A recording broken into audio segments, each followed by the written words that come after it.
నమస్కారం. నా పేరు రవిచంద్ర. ఈ వీడియో ద్వారా కరెంట్ అఫైర్స్ 6 ఫిబ్రవరి 2017 ఇంపార్టెంట్ బిట్స్ చూద్దాం. ఫ్రెండ్స్, ఈ ఛానల్ ఒకసారి సబ్స్క్రైబ్ చేసుకోండి. లేటెస్ట్ అప్డేట్స్ ఈమెయిల్ పొందగలుగుతారు. యూట్యూబ్ నుంచి ఈ వీడియో చూడాలనుకుంటే youtube.com/learncan అని టైప్ చేసి చూడండి. Current affairs important bits. 2017 జనవరిలో రైసీనా డైలాగ్ పేరిట 3 రోజుల పాటు సదస్సును ఏ నగరంలో నిర్వహించారు? ఢిల్లీ నగరంలో. రైసీనా డైలాగ్ సదస్సు ఢిల్లీ నగరంలో 60 దేశాలకు చెందిన 250 మంది భద్రతా నిపుణులు, విదేశీ వ్యవహారాల నిపుణులు ఈ సదస్సులో పాల్గొన్నారు. ఆంధ్రప్రదేశ్లో వ్యవసాయ సహకార రంగానికి ప్రభుత్వ సలహాదారులుగా ఇటీవల ఎవరు నియమితులయ్యారు? టి. విజయ్ కుమార్. టి. విజయ్ కుమార్ రైతు సాధికార సంస్థ ఉపాధ్యక్షుడిగా 2 ఏళ్ల పదవీ కాలానికి ఈయనే నియమితులయ్యారు. Indian police at your call పేరిట కేంద్ర హోం మంత్రిత్వ శాఖ ఇటీవల ఓ సరికొత్త యాప్ను అందుబాటులోకి తీసుకొచ్చింది. 2016 నవంబర్లో ఏ నగరంలో జరిగిన డీజీపీ వార్షిక సదస్సులో ప్రధాని నరేంద్ర మోదీ ఈ యాప్ను ఆవిష్కరించారు? హైదరాబాద్ నగరంలో. ఈ యాప్ ద్వారా దేశంలో ఏ మారుమూల ప్రాంతంలో ఉన్నా సరే సమీపంలో ఉండే పోలీస్ స్టేషన్ల సమగ్ర సమాచారాన్ని సెల్ ఫోన్లో పొందవచ్చు.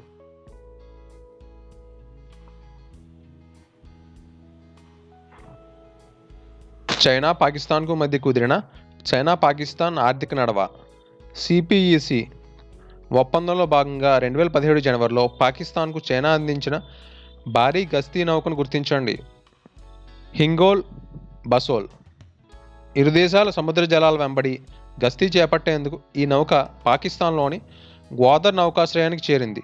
బెలుచిస్తాన్ రాష్ట్రంలో ఉన్న గ్వాదర్ నౌకాశ్రయం పశ్చిమ చైనాను, పశ్చిమాసియా, ఆఫ్రికా, ఐరోపా దేశాలను కలుపుతుంది. 2017 జనవరిలో ముంబైలో జరిగిన 62వ ఫిల్మ్ఫేర్ పురస్కారాల్లో ఉత్తమ చిత్రంగా పురస్కారం పొందిన చిత్రం దంగాల్. ఉత్తమ నటుడిగా అమీర్ ఖాన్ దంగాల్ చిత్రానికి, ఉత్తమ నటిగా ఆలియా భట్, ఉడ్తా పంజాబ్ చిత్రానికి ఉత్తమ దర్శకుడిగా నితీష్ తివారీ దంగాల్ చిత్రానికి పురస్కారాలు పొందారు. ఫిలింఫేర్ జీవిత సాఫల్య పురస్కారాన్ని శత్రుఘ్న సిన్హాకు ప్రదానం చేశారు.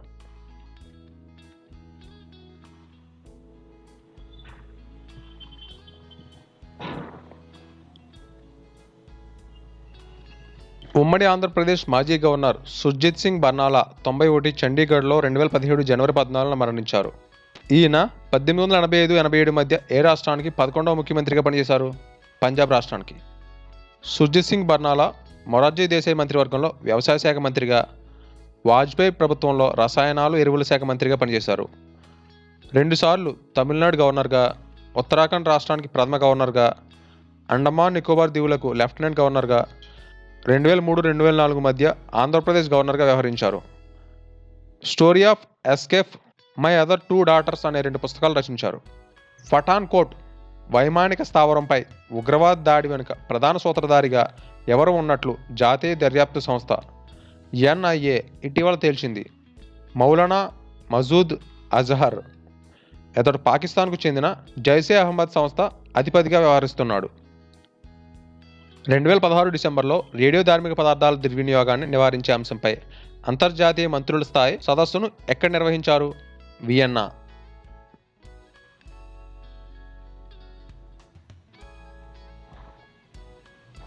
సింగపూర్ పత్రిక Straits Times 2016 Asian of the year పురస్కారానికి ఎవరిని ఎంపిక చేసింది? ఫ్లిప్కార్ట్ వ్యవస్థాపకులు సచిన్ బన్సాల్, బిన్నీ బన్సాల్. చైనాకు చెందిన టెన్సెట్ వ్యవస్థాపకుడు గ్రాబ్. ఇండోనేషియాకు చెందిన గోజెక్ వ్యవస్థాపకుడు రజేర్. ప్రపంచంలోనే అతిపెద్ద బొగ్గు గని ప్రాజెక్టును ఆస్ట్రేలియాలో చేపడుతున్న భారత గనుల దిగ్గజ సంస్థను గుర్తించండి. అదానీ గ్రూప్. $21.7 బిలియన్ ఈ ప్రాజెక్టు కింద శాశ్వత రైల్వే లైన్ నిర్మించడానికి కూడా ఈ సంస్థకు ఇటీవల తుది అనుమతి లభించింది. విమానయాన నియంత్రణ సంస్థ directorate general of civil aviation DGCA director జనరల్గా ఇటీవల ఎవరు నియమితులయ్యారు? డీజీసీఏ మొదటి మహిళా డైరెక్టర్ జనరల్గా పనిచేసిన ఎం సత్యవతి స్థానంలో ఈ నియామకం జరిగింది. బిఎస్ బొల్లర్.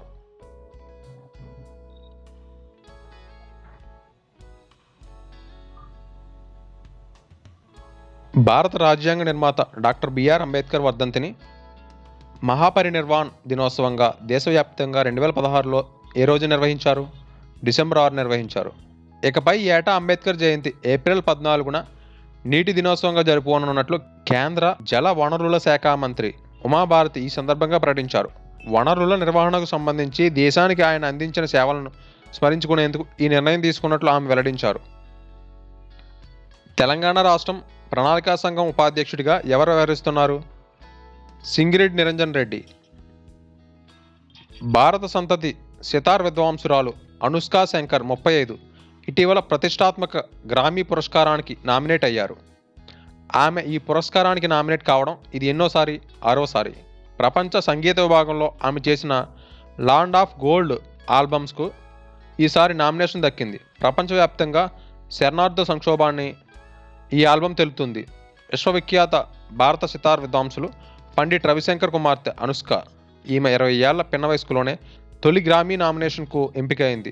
అయితే ఇప్పటి వరకు ఈ పురస్కారం లభించలేదు.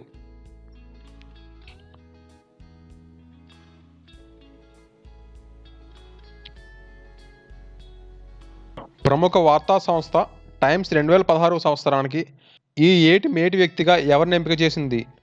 Donald Trump.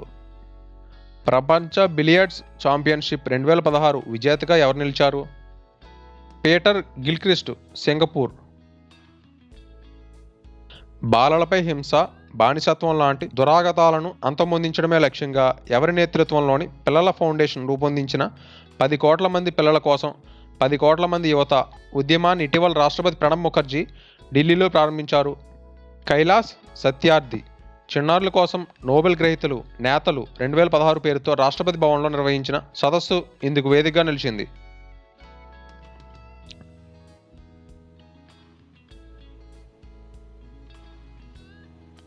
ఆన్లైన్ మోసాలను అడ్డుకునేందుకు ఉద్దేశించిన సైబర్ సెక్యూరిటీ ఎంగేజ్మెంట్ సెంటర్ సిఎస్ఈసిను మైక్రోసాఫ్ట్ ఇటీవల ఎక్కడ ప్రారంభించింది?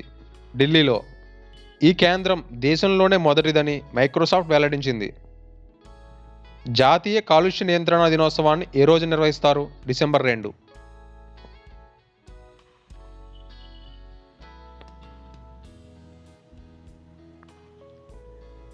బాలల శాంతి బహుమతి. ప్రతిష్టాత్మక అంతర్జాతీయ బాలల శాంతి బహుమతికి భారత సంతతికి చెందిన బాలిక కహకషాన్ బసువుకు 16 ఏళ్ల వయసు డిసెంబర్ 2016లో ఎంపికైంది. పరిశుద్ధమైన పర్యావరణం కోసం తన వంతు పోరాటం చేసినందుకు ఆమెకు ఈ అవార్డు దక్కింది. నెదర్లాండ్స్లోని ది హేగ్లో 2006 నోబెల్ శాంతి బహుమతి గ్రహీత అహ్మద్ యూనస్ బంగ్లాదేశ్ కషాన్కు ఈ బహుమతిని ప్రదానం చేశారు. యుఏఈలో స్థిరపడిన భారత కుటుంబానికి చెందిన కహకషాన్ గ్రీవ్ హోప్ అనే పర్యావరణ పరిరక్షణ సంస్థను స్థాపించి మంచి పర్యావరణం కోసం కృషి చేస్తుంది. కేహర్ బాధ్యతల స్వీకరణ.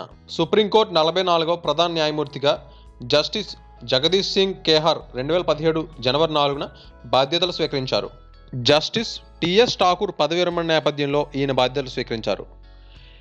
న్యాయ నియామకాల జాతీయ కమిషన్ ఎస్జేఏసీ చట్టాన్ని కొట్టిపారేసిన రాజ్యాంగ ధర్మాసనానికి జస్టిస్ జగదీష్ సింగ్ కేహర్ నేతృత్వం వహించారు. ఎన్జేఏసీ రద్దుతో ఇదివరకటి కొలీజియం వ్యవస్థ అమల్లోకి వచ్చింది. ఎన్జేఏసీ రద్దుతో పాటు పలు కీలక తీర్పులు వెలువరించిన ధర్మాసనాలకు కేహర్ నేతృత్వం వహించారు. ఈశాన్య రాష్ట్రమైన అరుణాచల్ ప్రదేశ్లో రాష్ట్రపతి పాలన ఎత్తివేత తీర్పును ఈయన ఇచ్చారు. ఇటీవల వెలువడిన ఒకే విధమైన పనికి అందరికీ సమవేతనం వంటి చారిత్రాత్మక తీర్పును కేహర్ ఇచ్చారు.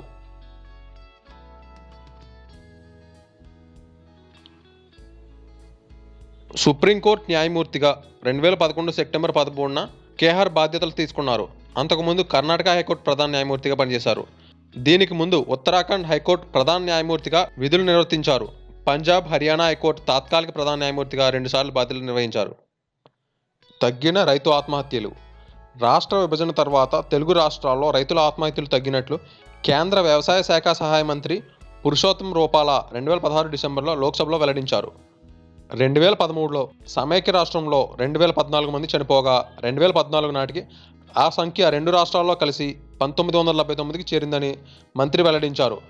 2014లో ఏపీలో 160 మంది రైతులు, 472 మంది రైతు కూలీలు, తెలంగాణలో 898 మంది రైతులు, 449 మంది రైతు కూలీలు ఆత్మహత్య చేసుకున్నట్లు national crime records bureau NCRB ప్రకారం వెల్లడైందని మంత్రి ప్రకటించారు. ఆయా రాష్ట్ర ప్రభుత్వాలు అందించిన సమాచారం మేరకు ఏపీలో 2015లో 94 మంది, 2016లో 35 మంది రైతులు ఆత్మహత్య చేసుకున్నట్లు మంత్రి తెలిపారు. తెలంగాణలో 2015లో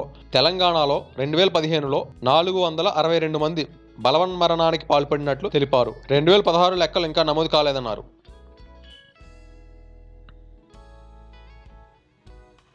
గతంలో మహారాష్ట్ర తర్వాత అత్యధిక ఆత్మహత్యలు నమోదయ్యే రాష్ట్రంగా సమైక్య ఆంధ్రప్రదేశ్ ఉండేది. 2015లోనూ మహారాష్ట్ర తొలి స్థానంలో నిలిచింది. 2-3 స్థానాల్లో కర్ణాటక, పంజాబ్లు ఉన్నాయి.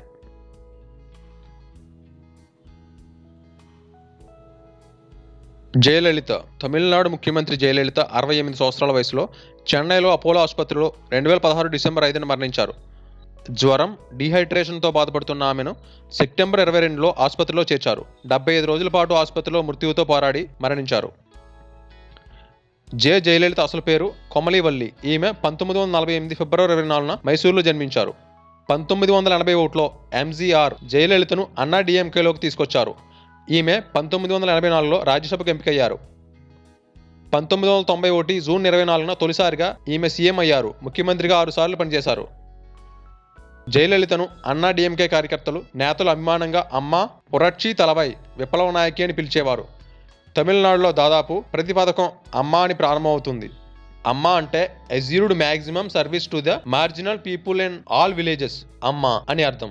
2013 ఫిబ్రవరి 24న జయ తన పుట్టినరోజున ప్రజల వద్దకు పాలనా తరహాలో అమ్మా పథకాన్ని తొలుత ప్రారంభించారు. ప్రతి గురువారం అధికారులు ప్రజల వద్దకు వెళ్లి వారి సమస్యలకు సంబంధించి వినతులు స్వీకరించాలి. వాటిని నిర్ణీత గడువులో పరిష్కరించడమే ఈ పథకం ఉద్దేశ్యం. దేశంలో పదవిలో ఉండి మరణించిన ముఖ్యమంత్రుల్లో జయలలిత 17వ వారు. జయలలిత 1970-80ల్లో సినీ రంగంలో తిరుగులేని నాయికగా వెలుగొందారు. 1961లో శ్రీశైల మహాత్మాయ అనే కన్నడ చిత్రం ద్వారా సినీ రంగ ప్రవేశం చేశారు. 1965లో వెన్నిరాడే సినిమా ద్వారా తమిళ సినిమాల్లో అడుగుపెట్టారు. అక్కినేని నాగేశ్వరరావు గారి మనసులు మమతలు చిత్రంలో టాలీవుడ్లోకి అడుగుపెట్టారు. జయలలిత మరణం నేపథ్యంలో తమిళనాడు ముఖ్యమంత్రిగా పన్నీరు సెల్వం బాధ్యతలు స్వీకరించారు.